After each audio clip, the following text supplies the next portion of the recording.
नाम पप्पू यादव, वर्तमान पद हारे हुए एमपी। बिहार की राजनीति में बाहुबलियों का हमेशा से ही बोलबाला रहा है, या यूं कहें कि बिहार में राजनीति का अपराध एक दूसरे के पर्याय रहे हैं, तो इसमें कुछ भी गलत नहीं होगा।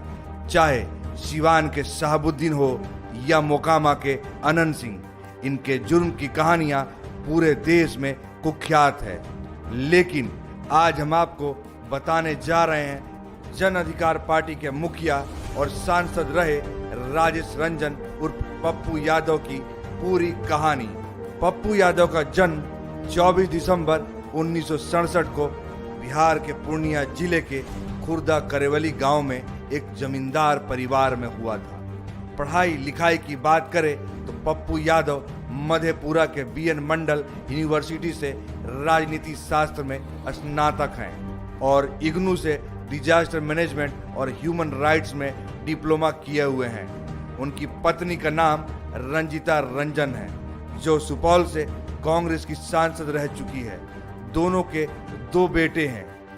वैसे पप्पू यादव की निजी जिंदगी भी कम दिलचस्प नहीं रही। पप्पू यादव और उनकी पत्नी रंजीता की प्रेम कहानी पूरी तरह फिल्मी है।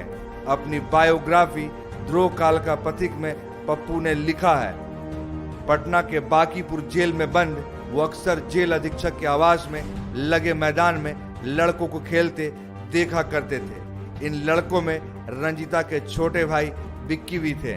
इसी दौरान विक्की से पप्पू की दोस्ती हो गई।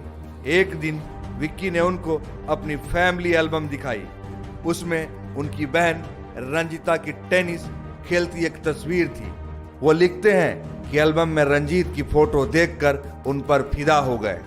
जेल से छूटने के बाद रंजीता से मिलने के लिए अक्सर टेनिस क्लब में पहुंच जाते थे।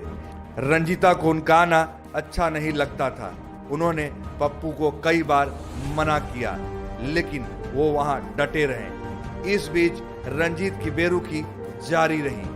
प्रेम में असफलता मिलती देख एक दिन परेशान होकर उन्होंने खुदकुशी करने की कोशिश की थी। इसके लिए उन्होंने ढेर सारी नींद की गोलियां खा ली। गंभीर हालत में उनको अस्पताल में भर्ती कराया गया।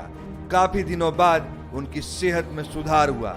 इस बीच रंजीता को उनके प्यार का एहसास हुआ और वो उनको चाहने लगी। लेकिन दोनों के प्यार के बीच रंजीता का परिवार आड़े आ गया। हालांकि किसी तरह दोनों की शादी हो गई।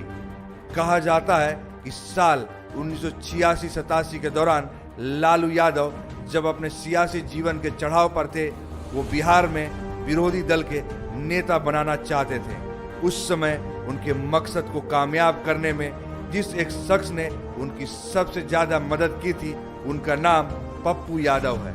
प्रदेश में अपने दबदबे के चलते पप्पू यादव अपने आप को लालू का उत्तराधिकारी मानते थे। ये अलग बात है कि पप्पू की यह मंशा पूरी नहीं हो सकी। यही वजह है कि पप्पू यादव लगातार खुले मन से आरोप लगाते रहे हैं कि लालू ने उन्हें अपने फायदे के लिए उनका इस्तेमाल किया। इतना ही नहीं, पप्पू यादव अपनी बाहुबली छवि के लिए सीधे तौर पर लालू को दोषी ठहराते हैं। अपने एक इंटरव्यू में पप्पू यादव ने कहा कि मैं तो एक सीधा साधा छात्र था, लालू का प्रशंसक था, उनको अपना आदर्श मानता था, लेकिन लालू मेरे साथ बार बार छल करते गए। मुझे बिना अपराध किए ही कुर्सी का नाजायज फायदा उठाते हुए कुख्यात और बाहुबली बना दिया। कहा जाता है कि पप्पू यादव संगीन आरोप में 17 साल से अधिक समय जेल में बिता चुके हैं। जहां तक सियासी सफर की बात है तो पप्पू यादव ने अपने सियासी सफर की शुरुआत विधायकी से की। पप्पू यादव साल 1990 में सिंहेश्वर स्थान मधेपुरा से विधानसभा चुनाव लड़े और जीते। पप्पू यादव ने बहुत कम वक्त में कोसी बेल्ट के कई जिलों में अपना प्रभाव बढ़ा लिया। उन्होंने मधेपुरा ही नहीं बल्कि पूर्णिया, सहरसा, सुपौल, कटिहार जिलों में अपने समर्थकों का मजबूत नेटवर्क खड़ा कर लिया। उनका सियासी सफर आपराधिक मामलों को लेकर विवादों से भरा रहा। मारधाड़ और एक्शन से भरपूर तब बड़े बड़े दबंग भी पप्पू से टकराने से बचते रहे। इसी वक्त कोसी के इलाके में आनंद मोहन का राजनीति में अवतरण हुआ। वो भी 1990 में जनता दल के टिकट पर पहली बार विधायक बनकर विधानसभा पहुंचे थे। विधानसभा में आने के बाद आनंद मोहन और पप्पू यादव के बीच कोसी का सरदार कौन होगा, इस बात को लेकर प्रतिद्वंदिता छिड़ गई। शुरुआती दिनों में दोनों की लड़ाई अंदर ही अंदर चली, लेकिन बाद में ये गिरोह की शक्ल में सामने आने लगा। कोसी में दोनों के बीच कई मौकों पर युद्ध जैसे हालात पैदा हो गए। साल 1991 में उन्होंने पूर्णिया से 10वीं लोकसभा के लिए चुनाव लड़ा और जीता।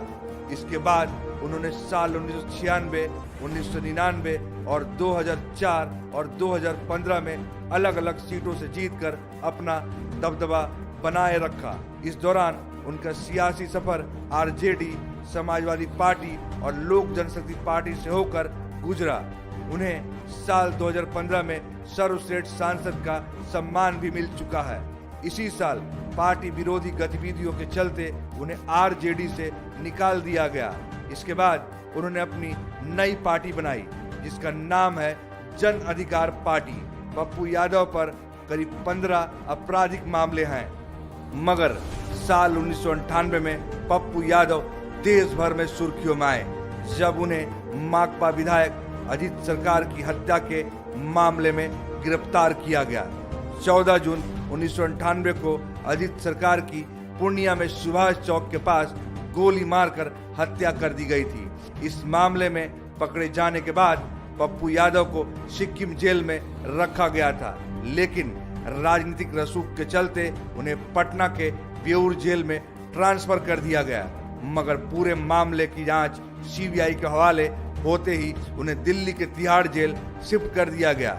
इस हाई प्रोफाइल मामले में सीबीआई की विशेष अदालत ने साल 2008 में पप्पू यादव को उम्र कैद की सजा सुनाई थी, लेकिन बाद में पटना हाईकोर्ट ने पप्पू को रिहा कर दिया, जिसके बाद उन्होंने नए सिरे से अपना राजनीतिक करियर संवारने में जुट गए। इंडिया